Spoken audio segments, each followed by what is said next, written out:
Ku sudah mulai lupa saat pertama rasakan lara oleh harapan yang pupus hingga hati cedera serius. Terima kasih kalian, barisan para mantan dan semua yang pergi tanpa sempat aku miliki. Tak satu pun yang aku sesali, hanya membuatku semakin terlatih.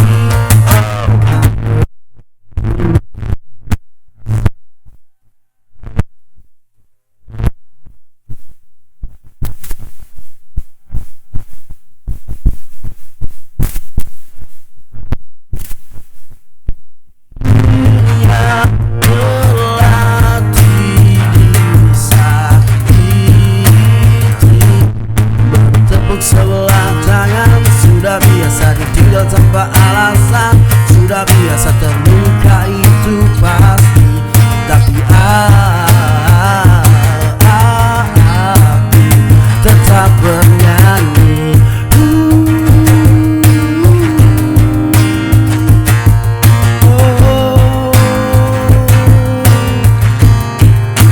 Tetap bernyanyi.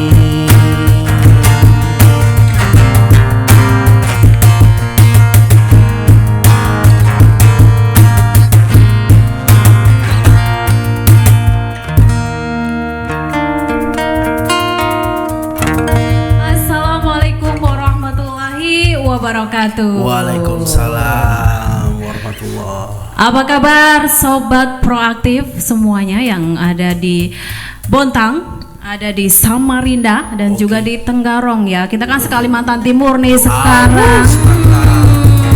Tentunya baik-baik aja ya dan semoga selalu sehat dan bahagia selalu. Nah, seperti yang dinyanyikan sama Ilham tadi, kita harus tetap bernyanyi gitu ya. Kalau bernyanyi harus tetap ceria dan bahagia. Betul. Oke, kembali lagi dengan saya Rahmat Alita dan juga teman-teman dari Prokustik akan menemani sobat proaktif semua selama 1 jam ke depan.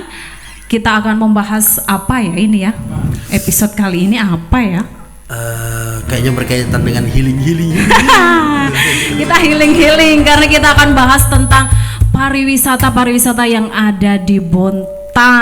Nah, Ilham tahu enggak ada apa aja di Bontang? Kalau di Bontang sudah pasti ini beras basah. Pokoknya lautnya ya, karena 70% di Bontang itu kan lautnya yang lebih banyak gitu daripada daratannya. Ternyata nggak cuman beras basah aja, banyak perkampungan terapung nih. Betul. Salah satunya itu saya sudah pernah main bermalam malah di Melahing. Oh, iya. Di situ kan kampungnya nelayan ya. Rumput laut, berbagai olahan rumput laut dari yang jelly, kemudian ada apa lagi? Kerupuk juga ada loh dari rumput laut. Keripik ya, bukan kerupuk ya. Kerupuk bukan. Oke, dan kamu tahu nggak bahwa Malahing ini, pesisir Malahing ini juga digadang-gadang akan masuk 50 besar di Anugerah Desa Wisata Indonesia tahun 2023 yang diinisiasi oleh Kemenparekraf. Oke. Nah, kalau mau jadi 50 besar otomatis kerjasama dari semua pihak itu kan harus ada ya. Berarti berkaitan dengan CSR perusahaan-perusahaan terkait. Betul, terutama juga pemerintah ini. Bagaimana usaha-usaha pemerintah untuk bisa membuat Malahing ini benar-benar bisa masuk 50 besar, bahkan bisa nanti di 2020 berapa gitu kan, bisa jadi 10 besar, 3 besar. Nah, bisa juara 1 apalagi, bagus sekali. Dan kemarin juga belum lama ini Wakil Komisi 10 DPR RI ada Hetifah Saifuddin serta Direktur Pengembangan Destinasi Regional 2 Kementerian Pariwisata dan Ekonomi Kreatif Badan Pariwisata dan Ekonomi Kreatif yaitu Wawan Gunawan itu sempat datang nih di Kepulauan Pesisir Malahing itu. Nah, lalu apa sih sebenarnya tema kita ini? Apa tadi ya? apa tadi? Kolaborasi. Kolaborasi dengan pemerintah, dengan perusahaan dan stakeholder terkait ya untuk mengembangkan pariwisata yang ada di Bontang. Nah, untuk membahas semua itu tentunya kita sudah mengundang 3 narasumber ya. Waduh, siapa tuh? Siapa aja? Siapa aja Ilham dong? Ayo sebutin dong. Ada Bapak Anggoro selaku Anggono, Bapak Anggono, Anggono ya, ya, aduh. selaku Vice President Tanggung Jawab Sosial dan Lingkungan Pupuk Kaltim ya. Kemudian ada Bapak Ramli nih selaku Kepala Bidang Pariwisata Dinas Pariwisata Dispopar ya, pokoknya lah Dispopar lah. Kemudian ada juga Pak Eko Satria selaku Ketua Masyarakat Sadar Wisata. Masata ya. Masata kependekannya. Oke, sebelum kita membahas lebih jauh tentang bagaimana sih kolaborasi dari pemerintah, perusahaan maupun masyarakat Bontang khususnya ini dalam mengembangkan pariwisata, dalam membangun pariwisata di Bontang itu, kita akan langsung ngobrol dengan narasumber kita. Yang pertama ada Bapak Anggono Wijaya dari Pupuk Kaltim ya. Kita sapa dulu beliau. Assalamualaikum warahmatullahi wabarakatuh, Pak Anggono, apa kabar? Waalaikumsalam warahmatullahi wabarakatuh. Alhamdulillah kabar baik, sehat, Mbak. Alhamdulillah Pak, kita juga baik nih Pak, lagi seneng-senengnya ya. Nah, oke Pak, terkait dengan tema kita kali ini Pak tentang sinergi dan kolaborasi kunci pembangunan pariwisata di Bontang ini Pak. Sebenarnya kalau dari Pupuk Kaltim sendiri program unggulan dalam mendukung pembangunan pariwisata di Bontang ini apa aja Pak? Ya, jadi kita memiliki beberapa program yang memang awalnya kita ini mulai dari pemberdayaan masyarakat. Nah, memang salah satu outcome yang diharapkan ya dari pemberdayaan masyarakat ini, kelompok masyarakat itu berupa pariwisata. Karena dengan adanya pariwisata, kelompok masyarakat tadi itu bisa mandiri. Iya. Dan bisa berkelanjutan secara ekonomi. Nah, kalau ditanya ada beberapa program yang sudah kami lakukan, itu yang pertama ada Kampung Toga Marifah Herbal. Oh iya, Ya, yang itu ada juga, di Loktuan ya Pak ya? Betul sekali. Itu juga menjadi salah satu objek wisata. Kemudian juga ada untuk edwisata mangrove Ya. juga di Loktuan yang berdekatan dengan Marifah Herbal yang kita namakan program Kalau Bangko. Ya, terus kemudian juga ada di Guntung ya, kita punya Eco Culture Sport and Tourism. Kampung Guntung, Kampung Adat Guntung, Sport Sport Tourism. Iya. tourism. Ya, jadi memang di situ Eko kita ada wisata alam ya, kemudian ada wisata budaya dan wisata olahraga. Iya. Menggabungkan 3 aspek ini itu semua ada di Kampung Guntung. Ya, jadi itu memang beberapa program pemberdayaan masyarakat kami yang outcome-nya memang arahnya menjadi suatu objek wisata. Tadi disebutkan ada 3 ya, ada 3 tadi. Ada Teluk Bangko, ada Marifah Herbal, dan yang terakhir tadi ada di Guntung. Di Guntung. Eco Ya, Culture ini Tourism. di luar tadi yang sudah dibahas Malahing ya. Ya, belum ini di Malahing belum ini Pak ya. Oke, Pak, kalau Termasuk dari di Malahing. tiga program tersebut Pak, bagaimana capaiannya hingga saat ini Pak? Ya, memang untuk program Kampung Toga di Marifah Herbal itu kita sudah exit di tahun lalu. Jadi exit program karena kami menganggap ya berdasarkan beberapa indikator ukuran itu Kampung Toga sudah bisa mandiri.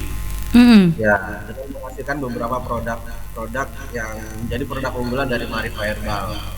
Seperti produk minyak, gitu ya, kemudian produk obat-obatan herbal. Nah, selanjutnya untuk Teluk Bangko Ini masih in progress. Jadi di tahun ini kami fokus untuk pembangunan rumah produksi karena harapannya kami bisa menghasilkan produk-produk turunan dari mangrove. Mungkin mbaknya nggak tahu nih udah pernah merasakan apa enggak, ada yang namanya sirup mangrove. Oh, sudah Pak. Nah, itu Asik sudah tuh, tapi mirip. Ya, sudah pernah mbak? Sudah, Pak. Rasanya mirip-mirip ya, mirip-mirip Waduh. apa itu? Ya kayak asem-asem gimana gitu. Ada kecut-kecutnya gitu ya. Kecutnya. Terus saya juga sudah pernah makan ini apa Pak? Dodol. Dodol. Amplang. Oh, amplang. Mangrove. Kalau saya sudah. Makanya memang dari mangrove-nya itu bisa dijadikan tepung gitu. Sehingga Iya, benar. itu bahan. Kebetulan om saya yang bikin. Wah, Nah, ternyata omnya bikin, Pak. Kayaknya kita harus ke situ. ya. Terus itu masih in progress ya, kita mengembangkan produk-produk dari mangrove. Ya. Dan di Guntung ya, di Guntung juga masih tahun kedua. Jadi mungkin kita ada beberapa kegiatan seperti yang tahunan yang kita akan rutinkan setiap tahunnya. Lari, sepeda,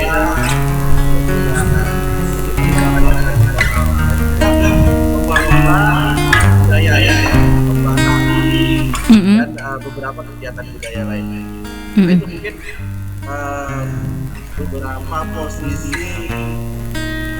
pemberdayaan masyarakat yang sudah kita lakukan hingga saat ini. Baik, dengan 3 tempat unggulan tadi dari Pupuk Kaltim yang sampai saat ini masih terus dikasih pembelajaran gitu-gitu ya dari semua masyarakatnya gitu, Pak. Apakah langkah-langkah ataupun tahapannya ini akan terus dilakukan gitu sampai benar-benar targetnya tercapai, atau kayak di Ma'rifah Herbal ini yang karena sudah bisa mandiri, oke, sudah gitu, Pak? Ya, tentu memang kita dalam konsep pembangunan yang berkelanjutan. Jadi setelah selesai dari Ma'rifah Herbal, kita mereplikasi program yang sebelumnya. Nah, itu lanjutan Ma'rifah Herbal, kita ada pengembangan di pesantren Hidayatullah. Nanti konsepnya arahnya nanti akan menjadi konsep pariwisata berbasis agrowisata ya. Jadi nanti ada pertanian, ada perkebunan, ada kolam ikan gitu. Jadi kita coba bangun konsep pengembangan pariwisata agrowisata yang terintegrasi.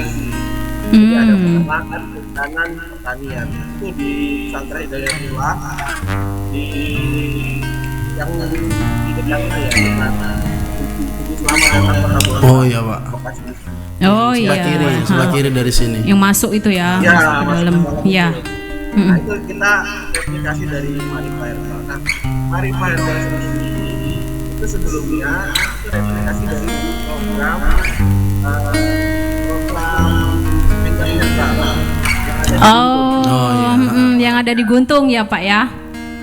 itu replikasinya menjadi Ma'rifah Herbal. Jadi memang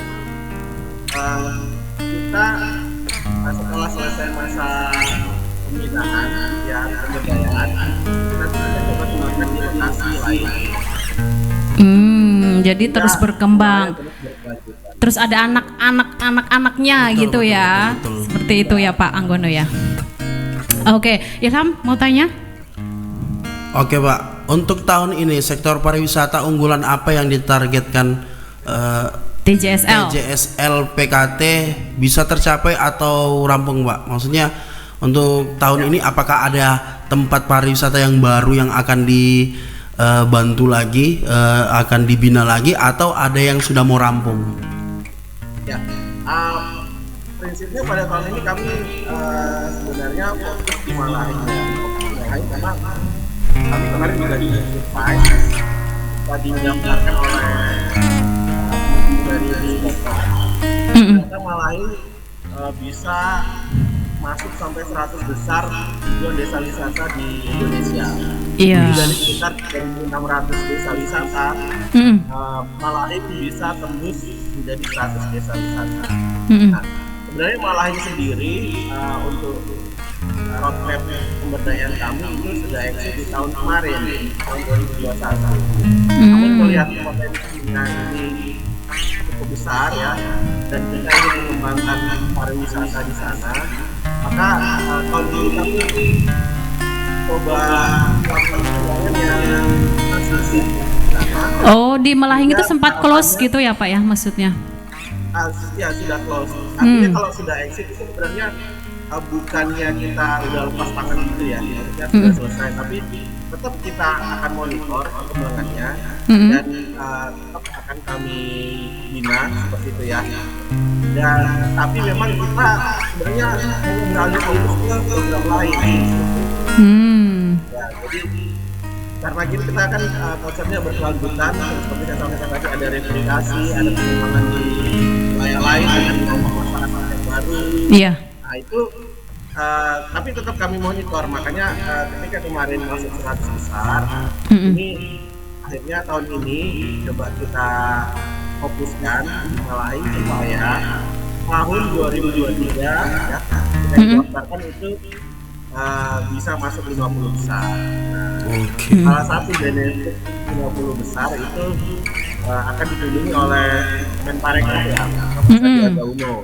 Iya. Nah, ini kan kalau sudah bisa menjadi satu destinasi yang dikunjungi oleh Pak Menteri, itu saya kira nanti ke depan Malahing akan bisa viral dengan sendirinya.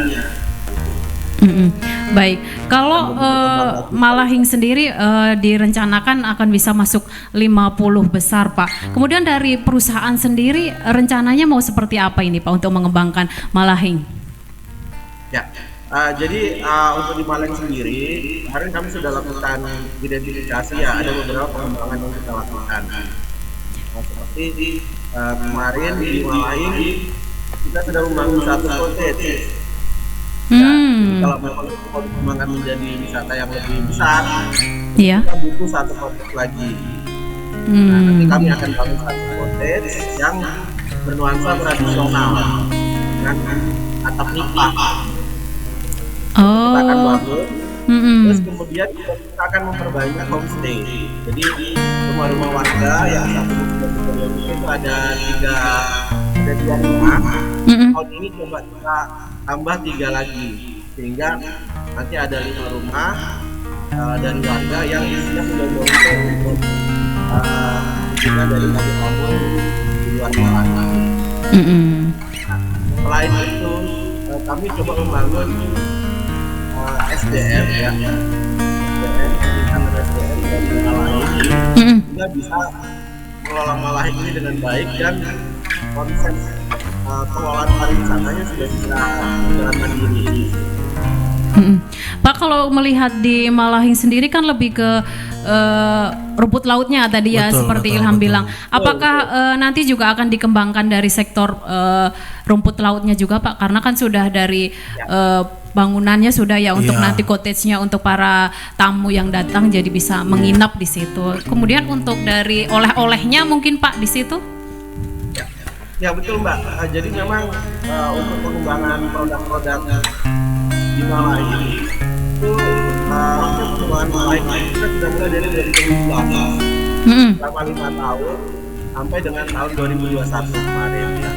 Untuk pengembangan produk sendiri kita lakukan di masa roadmap itu ya, sehingga ada produk daily, produk keripik, ya kan, keripik rumput laut tadi, kemudian juga ada produk sabun dari rumput laut, terus ada produk batik di sana, produk kerajinan. Nah itu sudah kita kembangkan pada masa roadmap kemarin.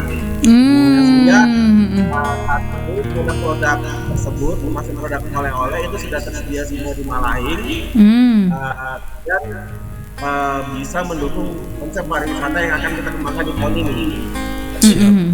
Oke, berarti sudah ada ini kalau mau ke sana bawa oleh-oleh rumput laut gitu ya Pak ya. Termasuk ada amplang rumput laut juga Mbak. Iya. Oke, Ilham mau tanya yang terakhir nih ke Pak Anggono sebelum. Oke Pak, harapan untuk pariwisata di Kota Bontang Pak ke depannya. Ya memang Kota Bontang saat ini identik dengan kota industri ya. Nah, tapi pasca industri Bontang akan jadi seperti apa? Nah, itu yang akan ditentukan saat ini. Ya, makanya kami coba dari perusahaan coba mengembangkan beberapa destinasi wisata ya, termasuk di Malang ini, dan juga saya kira tadi yang saya sampaikan bahwa memang untuk mendorong keberlanjutan masyarakat ya secara ekonomi, itu yang paling utamanya adalah pariwisata. Memang harapannya kelompok masyarakat ini nantinya bisa mengelola pariwisata di lokasi mereka.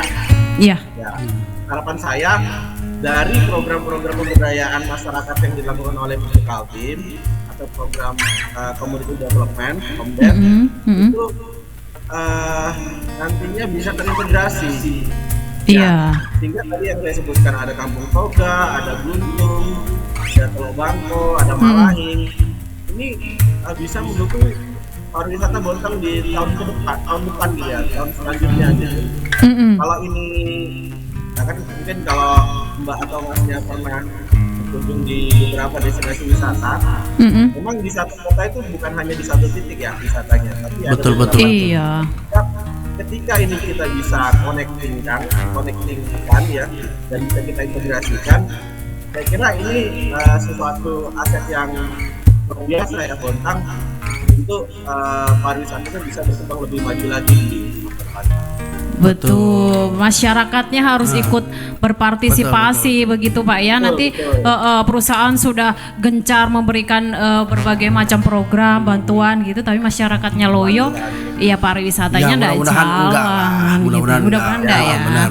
Nah, dan kita tentu terus bersinergi sama berkolaborasi ya dengan Dispopar, dengan Mas Hatta, dengan Pop Darwis, dengan kelompok-kelompok masyarakat yang lain yang memang ingin pariwisata di Kota Bontang ini bisa lanjut.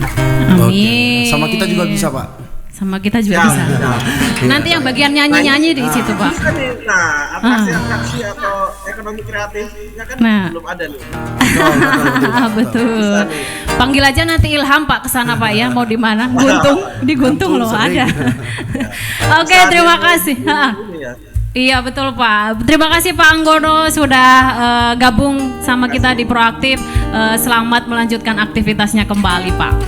Ya, makasih. Sama-sama Pak. Oke, Sobat Proaktif, kita tadi sudah ngobrol dengan Pak Anggono. Banyak sekali ya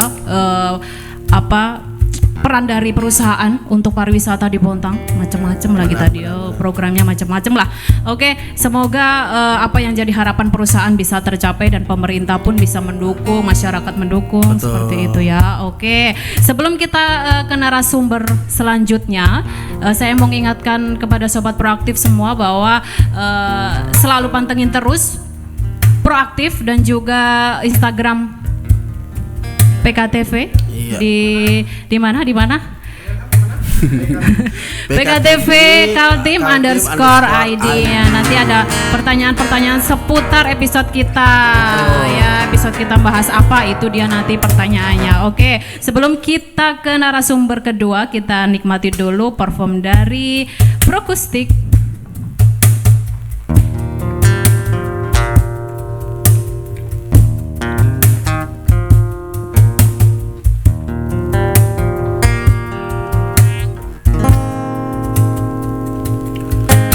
Perjalanan membawamu bertemu denganku, ku bertemu kamu. Sepertimu yang ku cari, konon aku juga seperti yang kau cari. Kira kita asam dan garam, dan kita bertemu di belakang kisah yang ternyata tak seindah itu.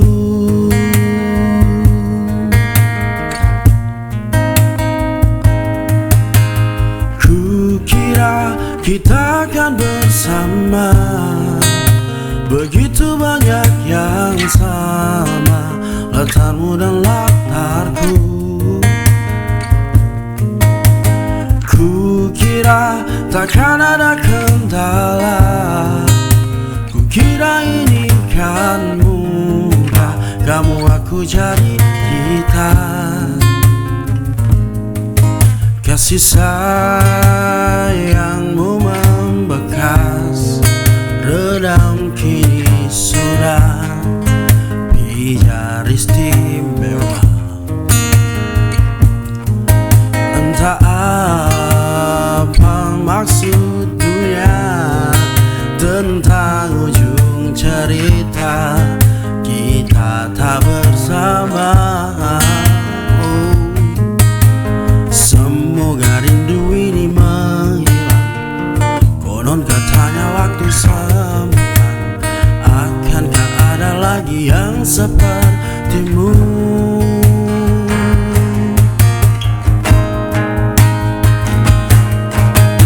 Kukira kita akan bersama, begitu banyak yang sama, latarmu dan latarku. Kukira takkan ada kendala, kukira ini kan mudah, kamu aku jadi kita. Kukira kita akan bersama.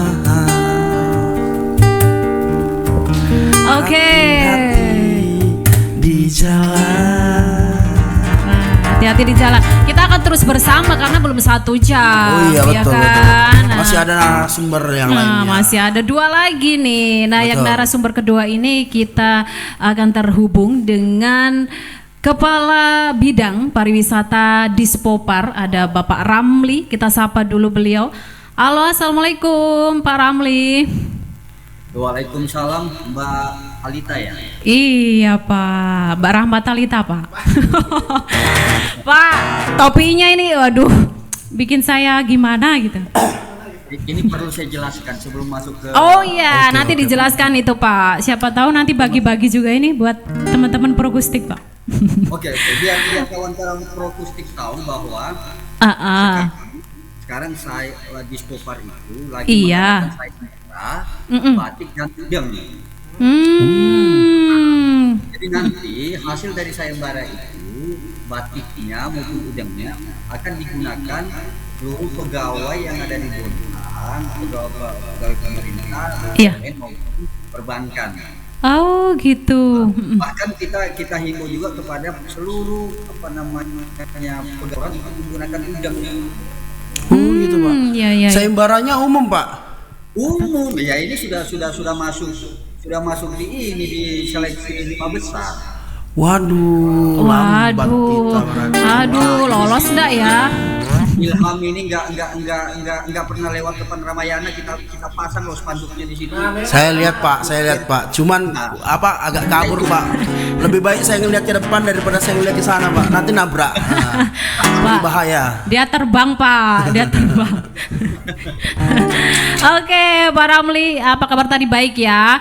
Oke Pak, kita akan sekarang membahas tentang sinergi dan kolaborasi seluruh pihak nih dalam pembangunan pariwisata di Bontang. Nah, kalau dari pemerintah sendiri nih Pak, dari Dinas Pariwisata Pemuda Olahraga ya, dan pariwisata, apa yang menjadi fokus Pak upaya pengembangan pariwisata di Bontang Pak? Ya, terima kasih Mbak. Jadi yang pertama adalah sekalipun kita punya destinasi yang baik, banyak destinasi yang ada di Kota Bontang, kalau SDM-nya kurang, betul, pariwisata tidak akan bisa berjalan sebagaimana yang kita harapkan. Sehingga memang fokus kami saat ini adalah peningkatan SDM. Betul.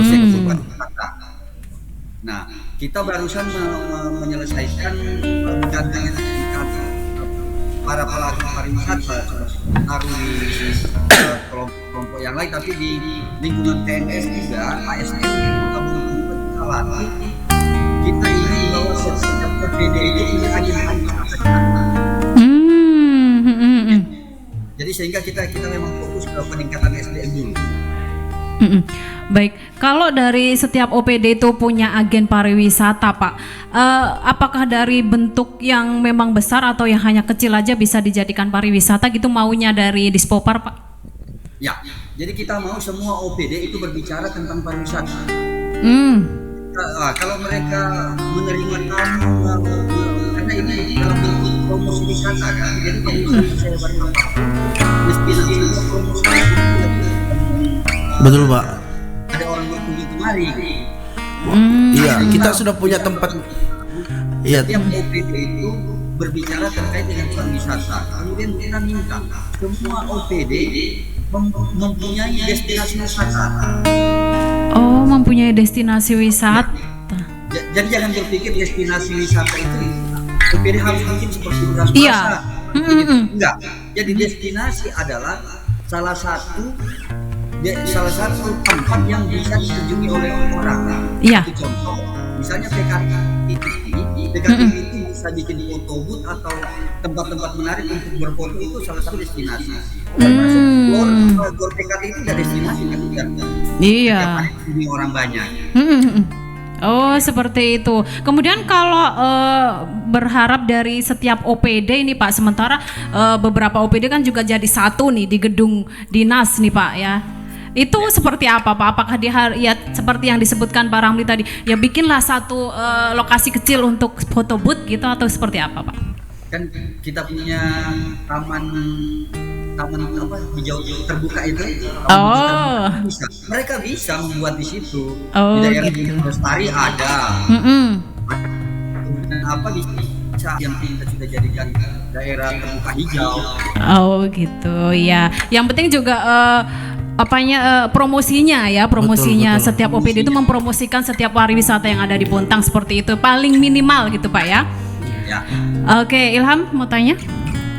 Oke Pak, apakah seluruh tempat wisata di Kota Bontang ini menjadi perhatian Pemkot baik yang dikelola swasta maupun yang dikelola langsung oleh Pemkot Pak? Oke.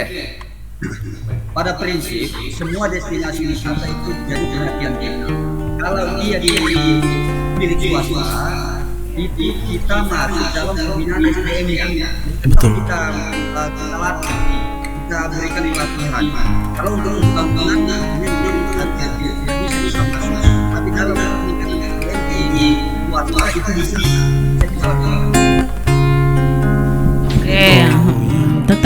Tetap SDM-nya yang gitu. Berarti yang swasta yang punya fasilitas swasta, yang punya karyawan swasta. Yang bangun tetap mereka, tapi SDM-nya tetap Pemkot ikut gitu. Ikut gitu ya. Kita latih, kita berikan mereka pelatihan.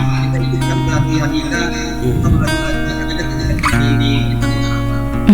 Baik, Pak, kalau di tahun ini Pak, apa rencana fokus dari pemerintah sendiri dalam pengembangan pariwisata di Bontang? Pariwisata apa ini Pak yang untuk tahun ini mau dianggarkan sudah Pak?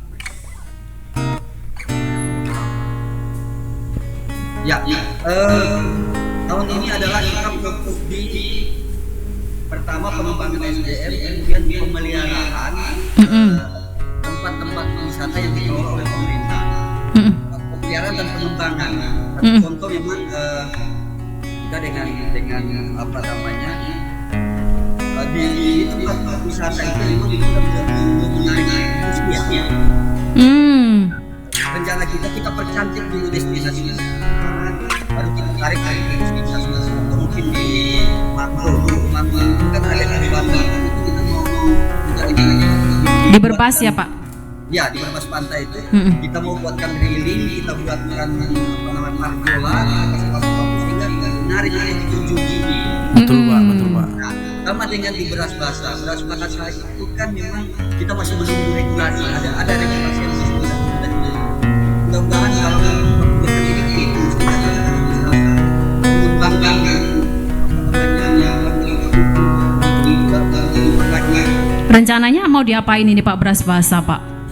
Yang pertama kita membuatkan dulu jembatan pelabuhan penyeberangan di agar nyaman di pelabuhan. Kita lihat sendiri kan tempat naiknya sangat. Iya. Betul Pak, ekstrim sekali. Ya. Kita buat di situ. Kemudian kalau regulasi dari provinsi itu ya kemudian kita akan menarik terus untuk masuk bas-bas. Oke. Kalau dari anggaran untuk perawatannya sendiri Pak, apakah memang dari Pemkot sendiri setiap tahunnya ada anggaran khusus untuk dalam hal perawatan? Karena kan memang yang dikelola Pemkot sendiri kan lumayan banyak ya tempat pariwisata gitu Pak. Setiap tahun kita anggarkan dan kita ajukan. Namun memang karena keterbatasan anggaran kita melihat mana yang menjadi prioritas dulu. Oleh karena itu, memang saya tadi berterima kasih banyak kepada pihak aktivi yang telah banyak membantu terkait dengan pengembangan pariwisata yang ada di Kota Bontang. Iya. Nah, memang kolaborasi ini memang harus kita galakkan karena memang di dalam pembangunan itu ada namanya atraksi pentahelik.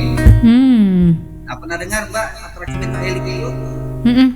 Nah, atraksi pentahelik itu saya selalu sampaikan, saya singkat dengan ABGCM, anak Bontang, ganteng, cantik dan manis. Asik, cantik saya Pak, bagian cantiknya. Nah, bagian cantiknya, jadi hanya itu akademisi, ini harus ada di dalam, Ya. di akademisi. B-nya itu bisnis, pengusaha lah, seperti tadi PKT kan sudah Ya. masuk. Nah, K-nya itu government, pemerintah harus ada di sana. Ya. Kemudian C-nya komunitas, seperti Mas Eko itu. Ya. Mas Eko. Berbagai komunitas ya Pak. Ya, itu komunitas Mas. Kemudian yang apa namanya M-nya itu media. Ya, seperti ini. Nah, seperti PKTV ya Pak. Jadi semuanya ada di dalam, jadi tidak bisa Betul. dibangun pemerintah itu sendiri. Betul sekali. Ternyata kolaborasinya tadi Iya. apa tadi? ABGCM, ABGC. ABCM. anak Poin. Bontang, Anak Bontang manis ganteng. dan cantik. Nah, kolaborasinya betul-betul ini di Spopar ini bikin singkatan gitu Iya. ya. Oke Pak, kalau selama ini Pak dalam mengelola pariwisata di Bontang pasti kan menemui kendala-kendala gitu Pak. Apa sih yang selama ini dihadapi dari pemerintah dan sampai saat ini masih sulit ini untuk dipecahkan kendala ini Pak? Kendala itu adalah hubungan dengan masyarakat. Terkadang area yang kita dikembangkan tapi masyarakat mungkin belum sadar menyadari. Kemudian ada wilayah yang mau kita kembangkan kan memang secara aturan tidak dimiliki masyarakat, tapi masyarakat tetap mengklaim itu milik mereka. Betul. Kemudian ya seperti itu, seperti dijelaskan memang karena memang dalam wilayah provinsi, kami ingin membenahi itu. Ya mereka juga mengatakan bahwa itu milik Bontang, tapi kita akan lakukan komunikasi yang lebih intens dari kami regulasi itu. Terkait lahan gitu Pak ya? Ya. Lahan yang masih diklaim-klaim gitu sama masyarakat, sementara itu miliknya pemerintah nih, mau kita jadikan tempat pariwisata nih gitu kan ya Pak? Kemudian walaupun itu kan ya satu contoh mungkin jalan yang ke jembatan yang ke berbas pantai yang itu kiri kanannya diklaim warga. Oh gitu. Tidak bisa dimiliki secara regulasi. Tapi warga juga punya surat, saya juga heran. Nah itu Pak, ada ini warga berbas pantai nih Pak. Mana? Ada Ilham Pak. Coba Ya. dikasih tahu Pak. Awalnya sih memang dulu bekas. Ya memang Pak, orang-orang di sana orang-orang. Ya Pak. Bekas empang ya.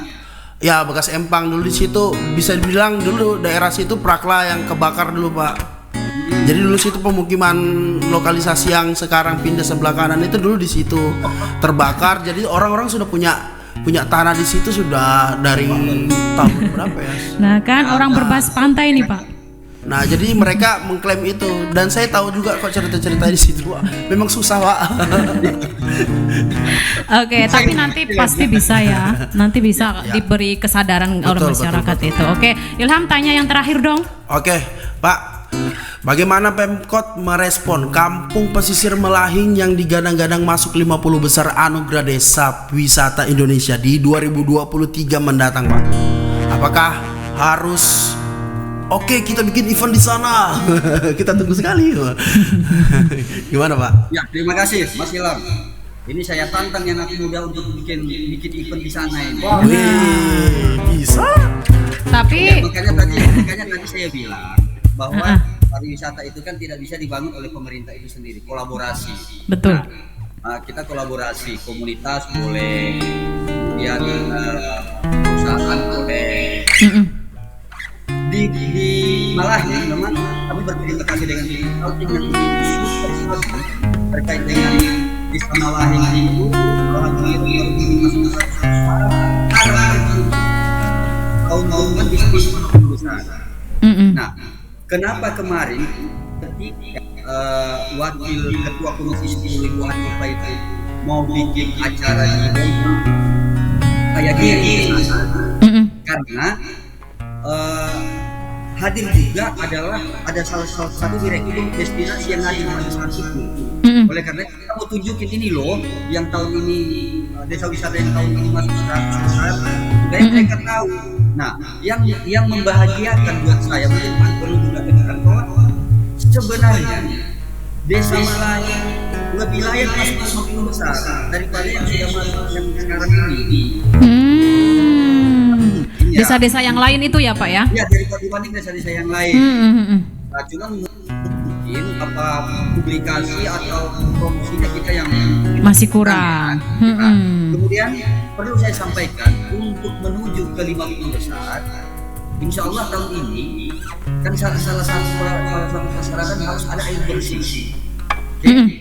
Ya, tahun ini insya Allah air bersih masuk ke sana.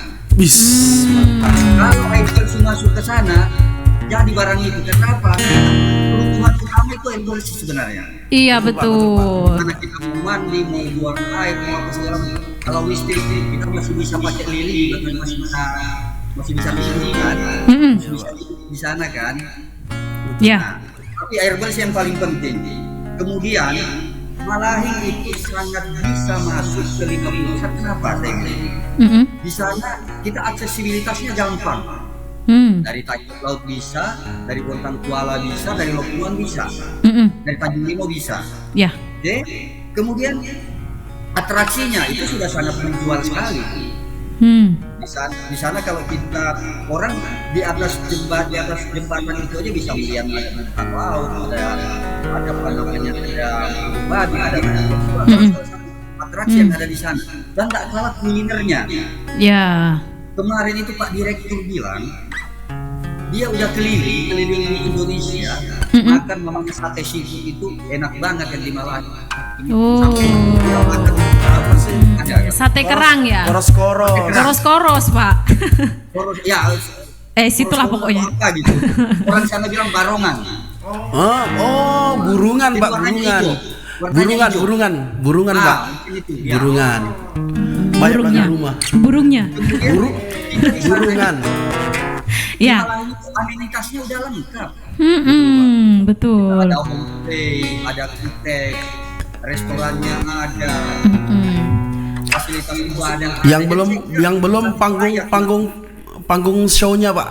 Panggung hiburan. Sudah ada. Sudah ada. Saya 2014 ke sana sih soalnya. Sampai sekarang beberapa tahun. Iya, sekarang sudah bagus ya, Pak. Malu, Pak. Terlalu senang jadi orang darat. Kalau dulu ke sana, Pak, selalu sama orang sana dibilang gini, ada orang darat datang katanya. Iya, Pak. Karena datang ke sana begitu naik. Selamat pagi, Pak. Selamat sore, Pak. Ada bisa kami bantu. Itu perkataan bodoh tuh yang Siap. Iya. Langsung disambut ke sana itu ya, siapa yang datang langsung selamat pagi kalau pagi. Kalau dulu kita datang itu dicuekin. Dicuekin, betul. Sekarang enggak, memang benar-benar udah sadar wisata masyarakat. Siap. Ya jemuran yang tadi jadi jemur di depan rumah itu ya hari-hari. Kita pesonanya kan. Oke, mudah-mudahan Malahing benar-benar masuk 50 besar nih ya. Amin. Karena, Wes 10 besar kalau saya doakan. oh iya, karena di Spopar ini benar-benar wah Iya. pantang menyerah ini untuk bisa 50 besar Pak ya. Oke Pak, terima kasih Pak Ramli sudah bergabung bersama Pak. kami di Proaktif Pak ya. Jangan Semoga lupa pakai ujung ya. oh betul. Siap. Nanti kita akan ikut lombanya juga. Ya. Oke, terima kasih Pak Ramli. Oke, baik Sobat Proaktif, kita tadi sudah ngobrol dengan Pak Anggono, dengan Pak Ramli tadi juga dari pemerintah nih ya, berbagai apa ya kerja keras dari pemerintah untuk Betul. membuat Malahing maju lagi, lebih bagus lagi untuk bisa masuk di 50 besar. Itu benar-benar kolaborasinya dengan pemerintah, dengan perusahaan, dengan masyarakat tentunya yang harus sadar Siap, juga siap. ya gitu. Dan Oke. komunitas harusnya juga ikut serta Komunitas di situ. kan ada Pokdarwis, Iya. ada remaja-remaja juga. Oke, kita akan lanjut lagi ke narasumber kita yang ketiga, ada dari Masata, Masyarakat Sadar Wisata, dan nanti Oke. Pak Eko. Tapi sebelumnya kita akan break dulu sejenak, kita akan dengarkan lagu dari Prokustik. Dan apabila esok datang kembali seperti sedia kala, di mana kau bisa bercanda dan perlahan kau pun lupakan aku. Mimpi burukmu di mana telah ku tancapkan duri tajam, kau pun menangis sedih. Maafkan aku, dan bukan maksudku, bukan inginku melukaimu. Sadarkah kau di sini ku pun terluka, melupakanmu, menepikanmu. Maafkan aku, lupakanlah saja diriku bila itu bisa membuatmu kembali bersinar dan berpijar seperti dulu kala. Caci maki saja diriku bila itu bisa membuatmu kembali bersinar dan berpijar seperti dulu kala. Oh.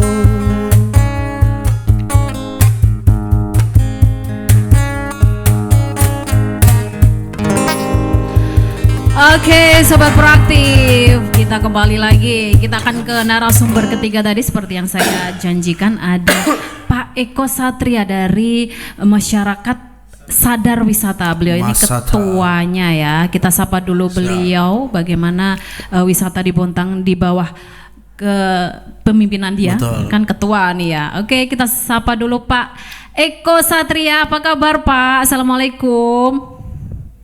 Waalaikumsalam Dinda Rahma, Iya Talita, Pak. Dinda Ilham, Dinda Adi, dan Dinda Michael. Iya, disebut semua loh.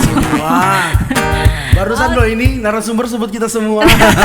Baru Biasanya Pak Eko ini. mbaknya masnya gitu ya. Harus Oke. itu pariwisata. Oh, Jadi itulah oh. pariwisata, bagaimana kita mengapresiasi, Iya. itu salah satu bentuk awal yang saya ingin bangun. Bahkan tadi saya tanya sama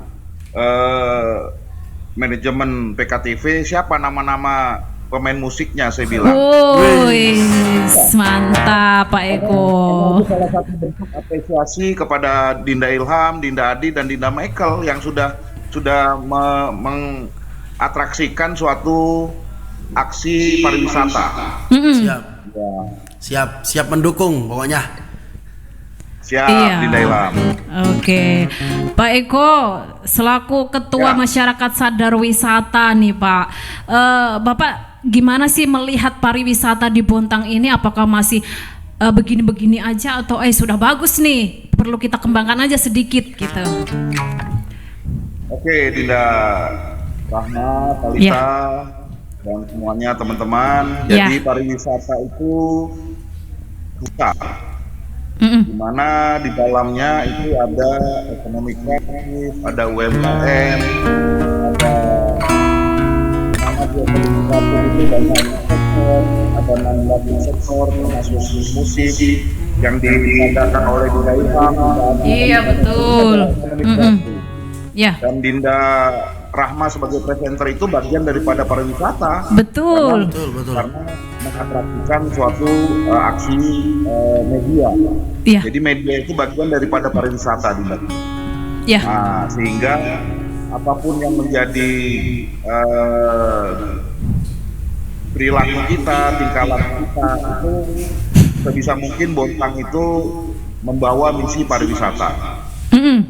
Nah, terkait dengan apa yang tadi Dinda Rahma tanyakan, Bontang ini sebetulnya sudah menjadi kota pariwisata, tapi wisata industri. Betul. Nah, untuk wisatanya yang lain belum. Karena apa? Karena memang kota kita tercinta ini dibangun dari sektor industri. Iya.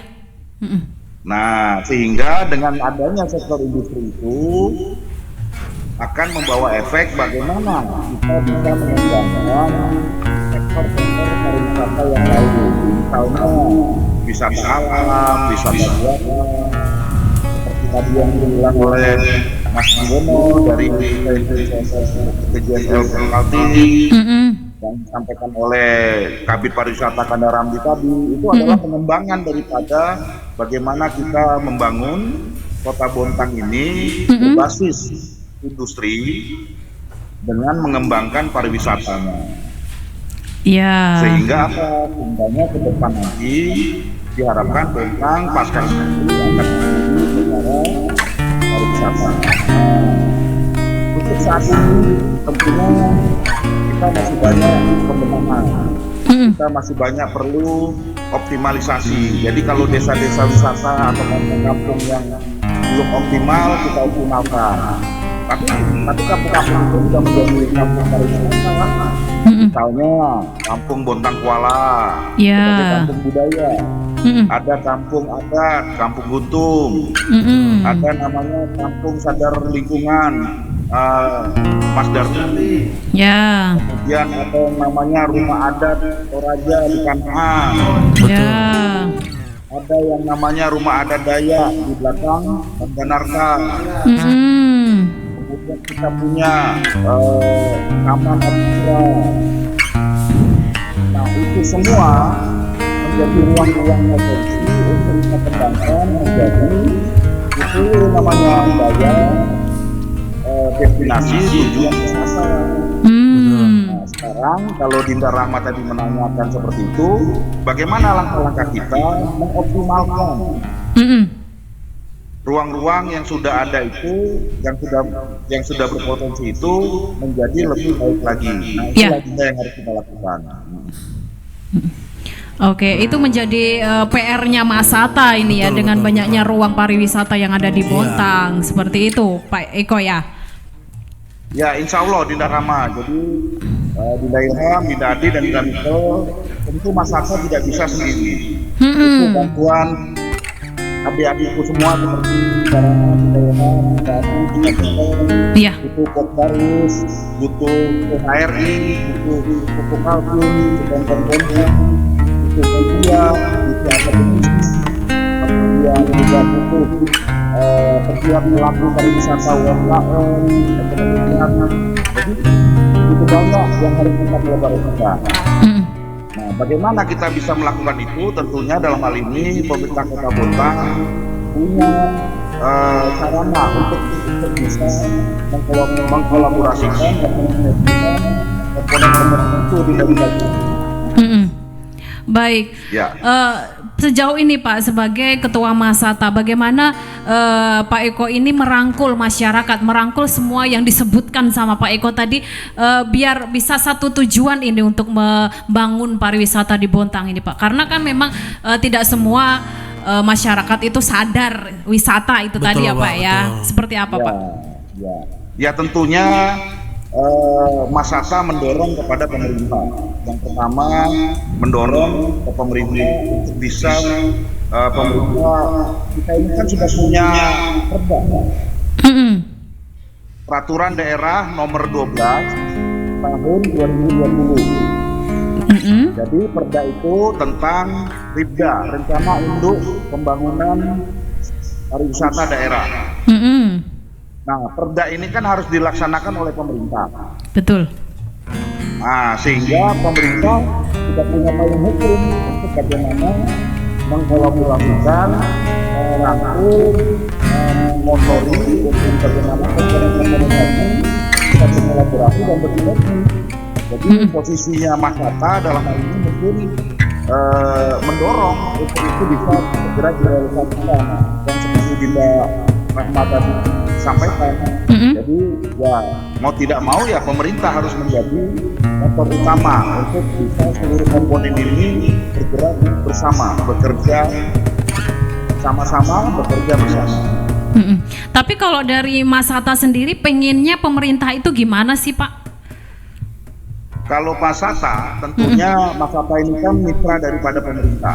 Iya. Jadi Mas Hatta banyak memberikan saran, masukan, kemudian juga berkolaborasi dengan pemerintah, kemudian mengedukasi, dan itu merupakan langkah-langkah yang bisa Mas Hatta lakukan karena Mas Hatta ini kan organisasi non-profit ya.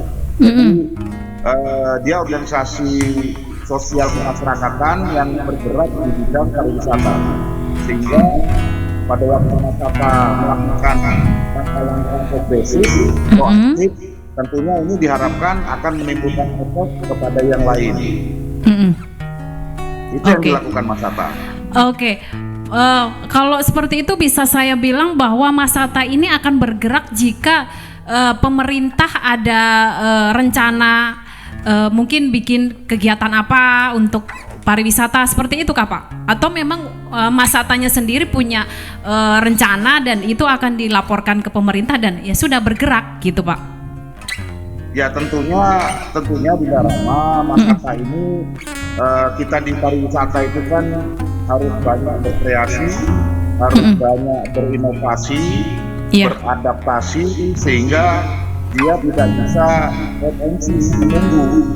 Jadi dia melakukan terobosan-terobosan, melakukan inovasi bagaimana supaya apa yang diharapkan program-program masyarakat Kota Bontang khususnya yang berparalel dengan misi wali kota yaitu membangun kota Bontang ini bisa tercapai gitu. Nah untuk Bontang menjadi kota pariwisata kan harus ada langkah-langkah proses yang harus kita lakukan.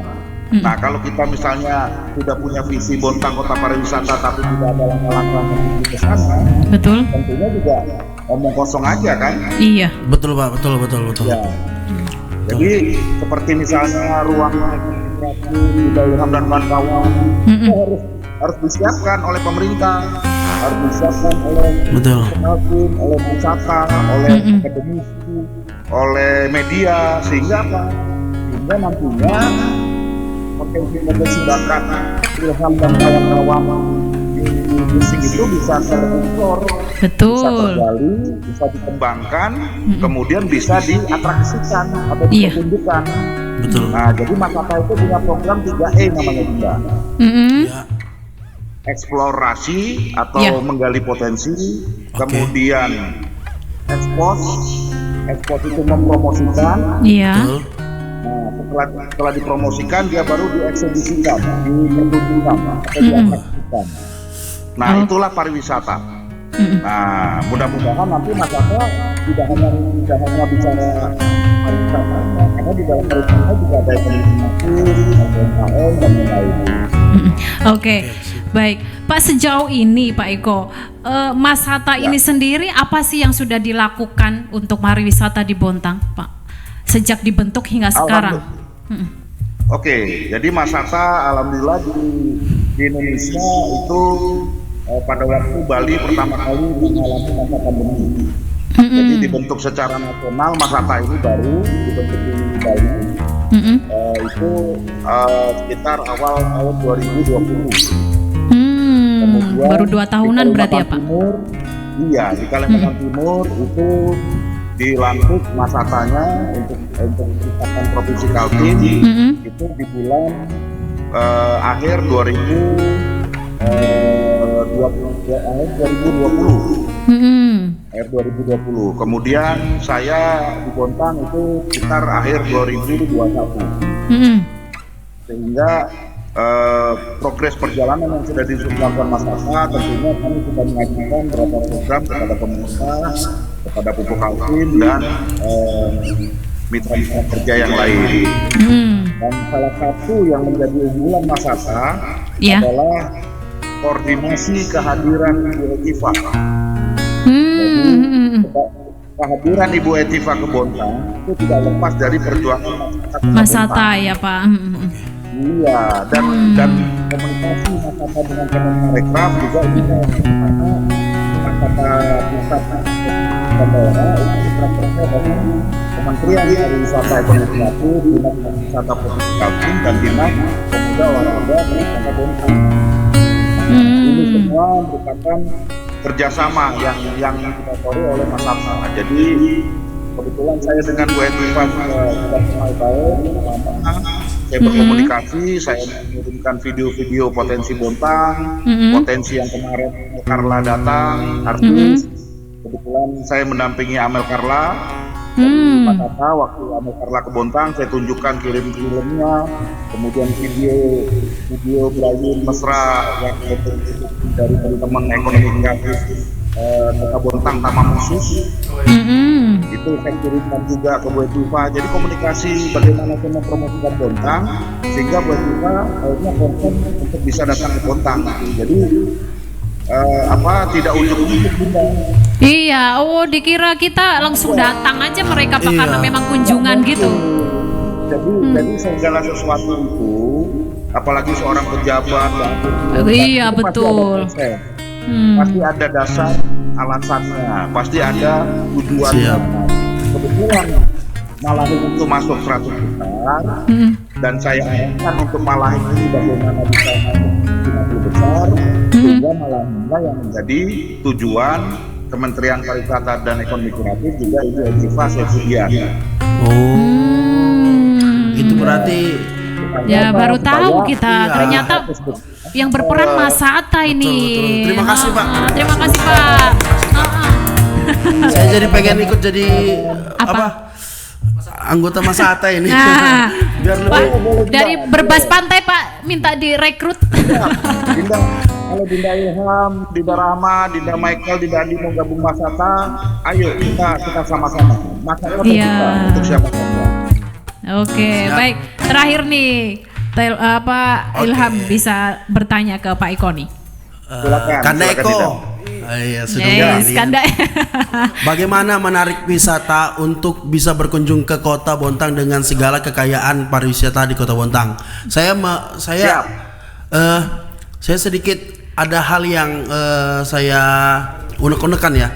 Teman-teman saya di Berau itu kan dia sudah tempat wisatanya kurang lebih sama seperti di Bontang, hanya saja mungkin dia lebih luas ya.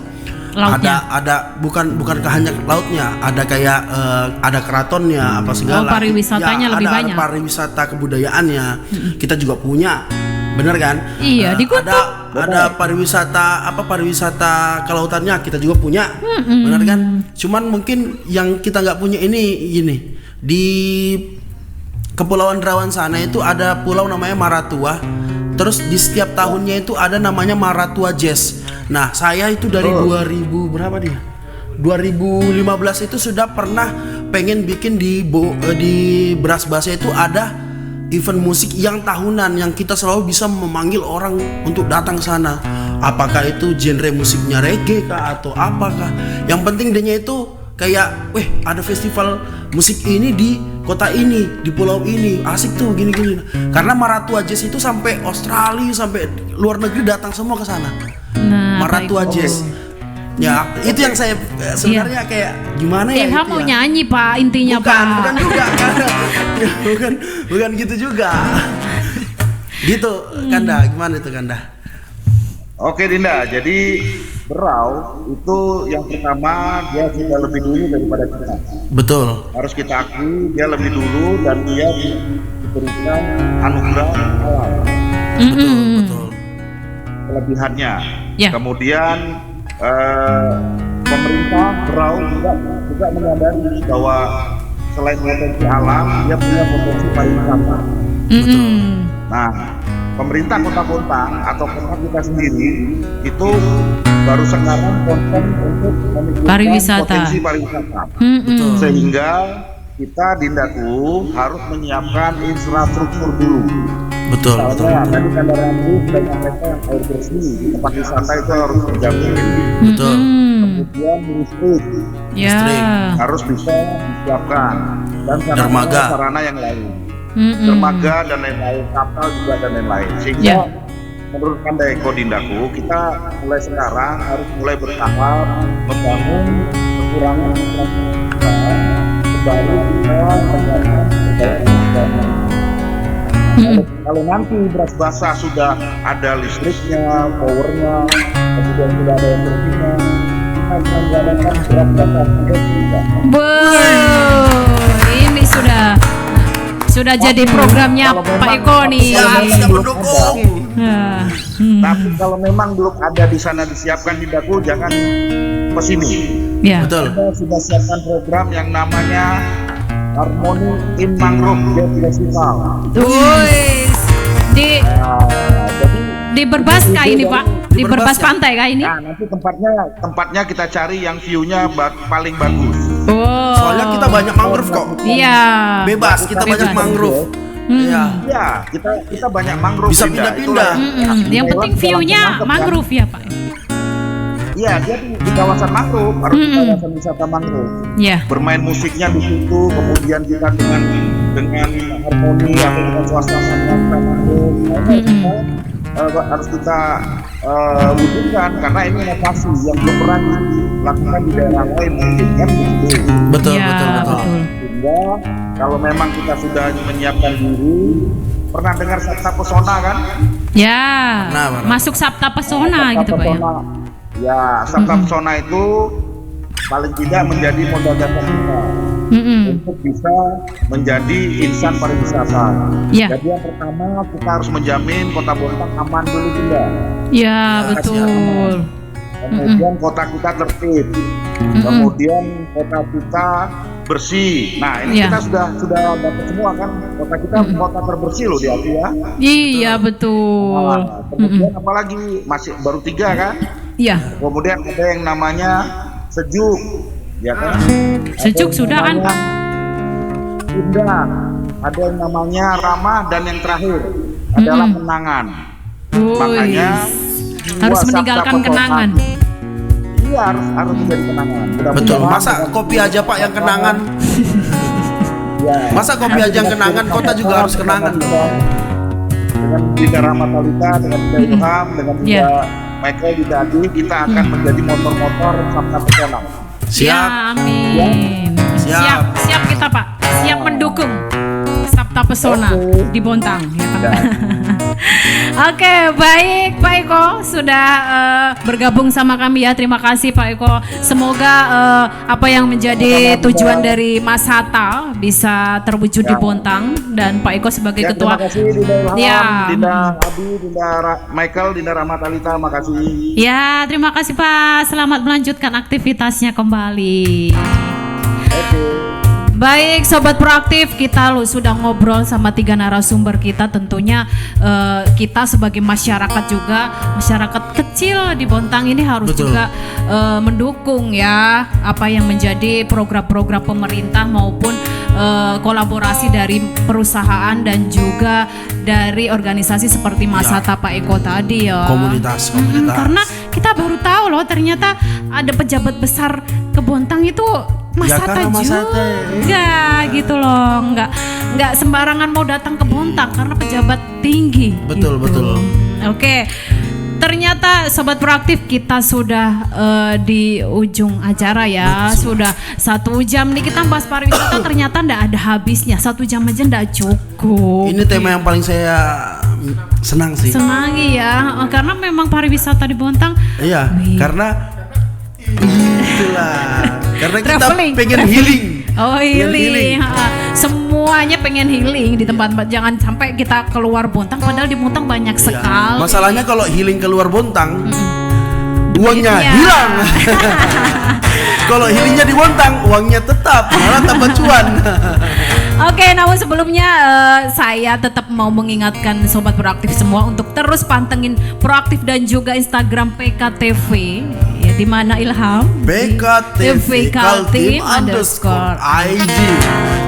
Nanti kita akan admin dari Instagram kita akan Iya. nge-share pertanyaan-pertanyaan tentang episode kita kali ini, makanya Iya. harus terus pantengin. Oke, sebelumnya kita juga akan mengucapkan terima kasih untuk sponsor utama kita PT Pupuk Kaltim. Pupuk Kaltim. Iya, dan juga 3 narasumber kita ada dari Pupuk Kaltim tadi ada Bapak Anggono selaku Vice President TJSL PKT. Kemudian ada Pak Ramli, Kepala Bidang Pariwisata Dispopar Bontang, dan juga ada terakhir tadi ada Bapak Kanda Eko Eko, Satra. Ketua Samata ya. Enggak, Oke, terima Mas kasih Hatta.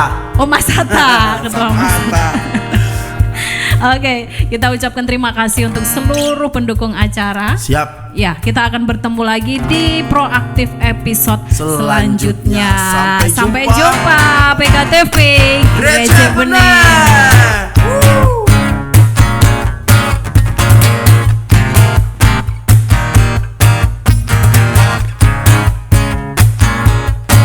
Oh, tanpa terasa kau curi hatiku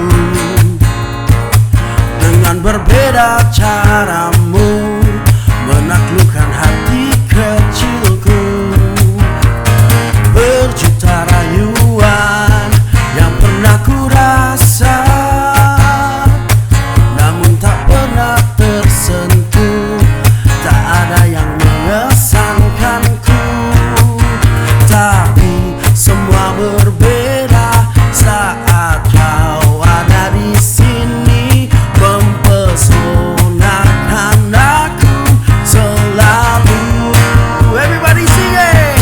Hanya kau yang bisa membuat aku jadi tergila-gila, membuat aku jatuh cinta, karena tak ada yang lain sepertimu. Berkali ku mencoba berpaling dengan makhluk indah lainnya, namun tak pernah ku rasakan bila seindah bercintaku denganmu. Oh yeah.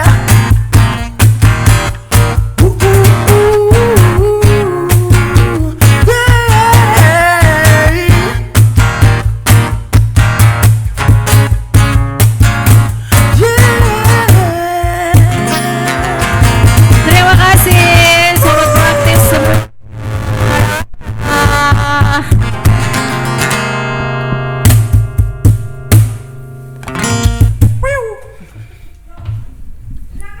Loh, kenapa kah? Kenapa kah?